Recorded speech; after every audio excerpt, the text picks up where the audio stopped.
जब भी मैं रात को आसमान की तरफ देखता हूँ तो इसकी खूबसूरती हमेशा मुझे हैरान कर देती है। हम आसमान में इतने छोटे छोटे बिंदुओं को देखते हैं जिनके आकार की कल्पना मात्र से ही हम अचंभित हो जाते हैं। कितना विशाल है हमारा ब्रह्मांड, इतना विशाल कि हमारी कल्पनाएं भी इसके सामने अति सूक्ष्म नजर आती हैं, जिसका कारण है कि हम सब अपना अपना जीवन इस छोटे से नीले गोले में बिता देते हैं, जो कि इस ब्रह्मांड में ना के बराबर जगह घेरता है। कितने छोटे हैं हम ब्रह्मांड की तुलना में। दृश्य ब्रह्मांड या यूं कहें ऑब्जर्वेबल यूनिवर्स, जिसे हम अब तक देख पाए हैं, अर्थात जहां तक की रोशनी आज तक हम तक पहुंच पाई है। पर इसके बाहर भी कुछ है क्या? कभी आपने यह सोचा है? जरूर सोचा होगा, यदि आप एक अंतरिक्ष प्रेमी हैं तो। पर हम अभी तक जान नहीं पाए क्योंकि अभी भी हम इसके काबिल नहीं हैं। कितना रोमांचक होगा हमारा अनदेखा ब्रह्मांड, यह सोचते ही हमारे मन में एक उमंग सी दौड़ पड़ती है। अगर हम कभी इतने काबिल बन पाए कि हम ब्रह्मांड के छोर तक देख सकें तो हम अपने ब्रह्मांड की शुरुआत को देख पाएंगे। लेकिन यहाँ पर दुख की बात तो ये है कि जब भी कोई चीज़ एक बार इवेंट होराइजन को पार कर लेती है तो वह हमारे पास कभी नहीं आती। और ये ब्रह्मांड की एक कड़वी सच्चाई है जिसे हमें स्वीकारना पड़ता है। कितना अच्छा होता कि यदि हम ब्रह्मांड के आखिरी छोर तक जा पाते और जान पाते कि ब्रह्मांड के बाहर आखिर क्या होता है।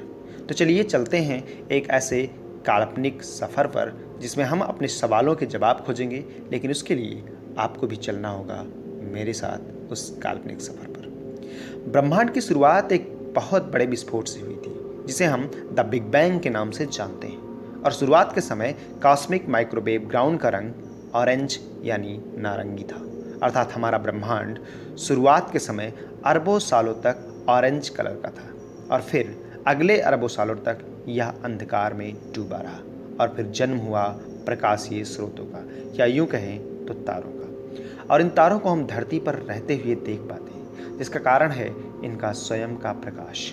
परंतु केवल हम उन्हीं तारों को देख पाते हैं जो हमारे ऑब्जर्वेबल यूनिवर्स या यूं कहें कि दृश्य ब्रह्मांड के अंतर्गत आते हैं। हमारा दृश्य ब्रह्मांड जो कि 46.5 बिलियन लाइट ईयर्स के रेडियस के क्षेत्र में फैला हुआ है, यानी हमारा पूरा ब्रह्मांड जिसे हम देख पाते हैं वो 930 करोड़ प्रकाश वर्ष के दायरे के अंतर्गत आता है। इसे हम कहते हैं दृश्य ब्रह्मांड। और दृश्य ब्रह्मांड के आखिरी छोर को हम कहते हैं पार्टिकल होराइजन। और यही है हमारे ब्रह्मांड का सबसे दूरस्थ हिस्सा जिसे हम आज तक देख पाए। दूसरे शब्दों में कहें तो ये वो सबसे दूरस्थ भाग है जो संभवतः हमारे संपर्क में है, और हम वो चीज़ जो इस पार्टिकल होराइजन के अंतर्गत है उसे हम कहते हैं द ऑब्जर्वेबल यूनिवर्स। आपको ये ध्यान रखना चाहिए कि यही वह पार्टिकल होराइजन वह दूरी है जहाँ हमें पहुँचना है, क्योंकि यही वो बिंदु है जो हमारे लिए ब्रह्मांड का आखिरी छोर है। इसके अलावा यही हमारे ब्रह्मांड का आखिरी छोर होता यदि हमारे ब्रह्मांड का विस्तार ना हो रहा होता। लेकिन आज हम सबको यह पता है कि हमारा ब्रह्मांड लाइट की स्पीड से भी तेज गति से फैल रहा है, और वो स्पीड है पारसेक स्पीड, जो कि लाइट की स्पीड से भी काफ़ी अधिक है। इसका मतलब है कि यदि हमारे पास लाइट की स्पीड भी मौजूद हो तो भी हम हमारे पार्टिकल होराइजन तक कभी नहीं पहुंच पाएंगे। पर क्यों? शायद आपको आपका आंसर मिल गया होगा, पर यदि नहीं मिला तो चलिए हम बताते हैं। जैसा कि आप सभी जानते हो कि लाइट की स्पीड हमारे यूनिवर्स की सबसे फास्टेस्ट स्पीड है, लेकिन हमारा ब्रह्मांड इतना बड़ा है कि लाइट की स्पीड को ट्रेवल करने में यहाँ काफ़ी समय लगता है। तो जाहिर सी बात है कि हमें हमारे सफ़र में या यूँ कहें कि पार्टिकल होराइजन तक पहुँचने में इस समय अंतराल का सामना करना पड़ेगा, और ख़ासकर उस वक्त जब हमारा ब्रह्मांड फैल रहा है।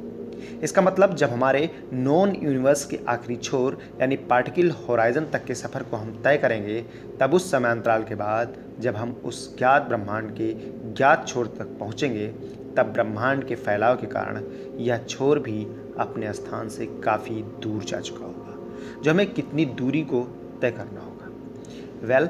आखिरी छोर तक पहुँचने के लिए हमें अनंत दूरी तय करना होगा। आखिर अनंत दूरी को, तो इसे जानने के लिए सबसे पहले हमें स्पेस टाइम को समझना होगा। जैसा कि हम जानते हैं कि प्रत्येक ब्लैक होल के पास अपना एक इवेंट होराइजन होता है, जो कि हमारे ब्रह्मांड का और ब्लैक होल का आखिरी छोर होता है, और इसे पार करने के बाद हम किसी भी इन्फॉर्मेशन को दोबारा कभी नहीं देख पाएंगे, क्योंकि यहाँ पहुँचने के बाद प्रकाश भी अदृश्य होता चला जाता है और हमारा ब्रह्मांड भी कुछ ऐसे ही नियमों पर चलता है। और ब्लैक होल की ही तरह हमारे ब्रह्मांड का भी आखिरी छोर मौजूद ज़रूर है, जिसके बाद मौजूद गैलेक्सीज़ की लाइट हम तक कभी नहीं पहुंच सकती, क्योंकि उसे हमारे पास पहुंचने के लिए ऐसे ब्रह्मांड से गुजरना होगा जो निरंतर फैल रहा है। और जिस ऑब्जेक्ट से वो लाइट आ रही है वो ऑब्जेक्ट भी पारसेक की गति से हमसे दूर जा रहा है, यानी वो हमसे विपरीत जा रही है। और ठीक ऐसा ही हमारे साथ भी होगा। अतः हम कभी भी ब्रह्मांड के ठीक उस छोर तक नहीं पहुंच पाएंगे जिस छोर तक हमें जाना है, क्योंकि वह हमसे भी तेज गति से दूर जा रही होगी। यहाँ पर दिमाग को चकरा देने वाली बात तो यह है कि आज हम ब्रह्मांड के छोर में जो कुछ भी देख पाते हैं वह असल में एक प्रकार का भ्रम है, क्योंकि जिन वस्तुओं को आज हम देख पा रहे हैं वो यूनिवर्स के एक्सपेंशन के कारण वह वस्तुएं उस जगह से काफ़ी दूर, यानी खरबों प्रकाश वर्ष दूर जा चुकी होंगी या खत्म हो गई होंगी, क्योंकि हम उन्हें वास्तविकता में नहीं देखते, बल्कि हम उनके प्रकाश को देखते हैं। जैसे जैसे ब्रह्मांड फैलता जाएगा वैसे वैसे वो ऑब्जेक्ट भी हमसे बहुत दूर जाती नजर आएंगी। इसका मतलब हम कभी भी उस छोर तक नहीं पहुंच पाएंगे। पर क्या होगा यदि हम वहां तक जाने में सक्षम हो जाए? क्या होगा यदि हम लाइट के स्पीड बैरियर को तोड़ पाएँ? तो क्या हमें दूसरे ब्रह्मांड और ब्रह्मांड की शुरुआत देखने को मिलेगी? शायद। पर यहाँ पर एक और दिक्कत है। सर अल्बर्ट आइंस्टीन के अनुसार कोई भी ऑब्जेक्ट लाइट की स्पीड से तेज ट्रेवल नहीं कर सकती, और केवल लाइट ही इतनी तेज गति कर सकती है, क्योंकि कितनी भी ऑब्जेक्ट को इतनी तेज गति कराने के लिए हमें अनंत ऊर्जा की आवश्यकता होगी, जो कि हमारे लिए असंभव है।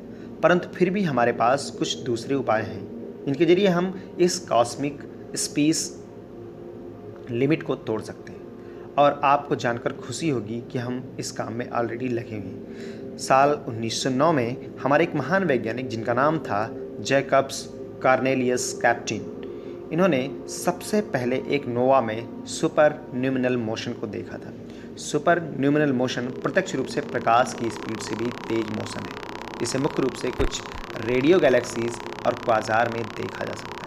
ऐसा माना जाता है कि इन रेडियो गैलेक्सीज और क्वाज़ार में इतना मोशन इनके अंदर मौजूद ब्लैक होल्स के जरिए आता है, और यहीं से जन्म होता है वार्प ड्राइव कैपेबल रॉकेट का, जिसके जरिए हम लाइट की स्पीड को भी पार कर सकते हैं। लेकिन इसके लिए भी हमें तारे के सारे मास को एनर्जी में बदलनी होगी, यानी हमें अनंत ऊर्जा की आवश्यकता होगी। लेकिन हम मान लेते हैं कि हमारे पास अनंत ऊर्जा से भरा एक वार्प ड्राइव कैपेबल रॉकेट मौजूद है, जिसके जरिए हम ब्रह्मांड के आखिरी छोर यानी पार्टिकल होराइजन तक पहुंच चुके हैं। अब यहाँ पर पहुँचने के बाद हमें और भी यूनिवर्स देखने को मिलेंगे। जी हाँ, हमारे यूनिवर्स की तरह और भी यूनिवर्स। लेकिन उससे पहले हमें हमारे ब्रह्मांड की शुरुआत, यानी हमें हमारा ब्रह्मांड न्यू बॉर्न यूनिवर्स के रूप में देखने को मिलेगा। लेकिन इससे ज़्यादा आगे जाने पर हमें क्या देखने को मिलेगा, चलिए जानते हैं।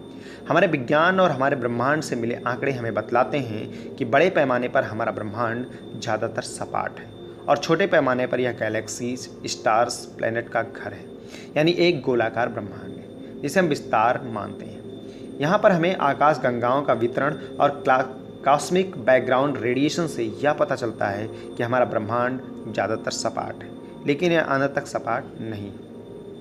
इसका मतलब यह हुआ कि स्पेस टाइम यदि वाकई में सपाट है तो हमारा ब्रह्मांड भी अनंत होगा, यानी ब्रह्मांड का कहीं भी अंत नहीं होगा।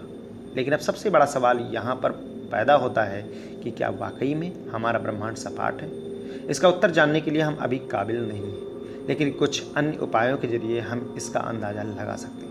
जैसा कि हम जानते हैं कि हमारी धरती हमें तब तक गोल दिखाई नहीं देती है जब तक हम इसे अंतरिक्ष से नहीं देखते, और यहाँ ज़मीन पर हमें यह पूरी तरह से सपाट दिखाई देती है। ठीक इसी प्रकार ऐसा भी हो सकता है कि ब्रह्मांड की वक्रता बेहद ही छोटी हो, या ऐसा भी हो सकता है कि हम इसे अधिक दूरी से नहीं देख रहे हों, या हम इसे सही तरह से मापने में सक्षम नहीं हुए। शायद ऐसा हो सकता है कि ब्रह्मांड की भी कोई वक्रता है, और यदि है तो ऐसा बिल्कुल संभव है कि यह ब्रह्मांड एक हाइपर स्फीयर की तरह है। और यदि ऐसा हुआ तो आप समझ गए होंगे कि हमारा वार्प स्पेसशिप इसी का चक्कर काटता हुआ रह जाएगा और पूरा चक्कर काटकर हम वापस उसी जगह पर आ जाएंगे जहाँ से हमने चलना शुरू किया था।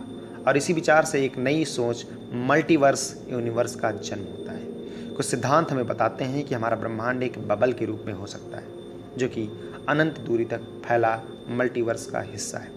और अगर ऐसा है तो इसके होने की बहुत ही अधिक संभावनाएं हैं कि हमारे यूनिवर्स की ही बबल के भांति और भी यूनिवर्स के बबल यहाँ पर तैर रहे होंगे, जिन्हें हम पैरेलल यूनिवर्स के नाम से जानते हैं। पैरेलल यूनिवर्स की थ्योरी हमें बताती है कि ऐसा भी हो सकता है कि वहाँ पर भी हमारे ही प्लैनेट्स की भांति दूसरे समान प्लैनेट्स मौजूद हों और यहाँ पर ऐसे लोग रह रहे हों जो दिखने में बिल्कुल हमारे समान लगते हैं। यदि ऐसा सचमुच हुआ तो सोचिए ये कितना रोमांचकारी होगा।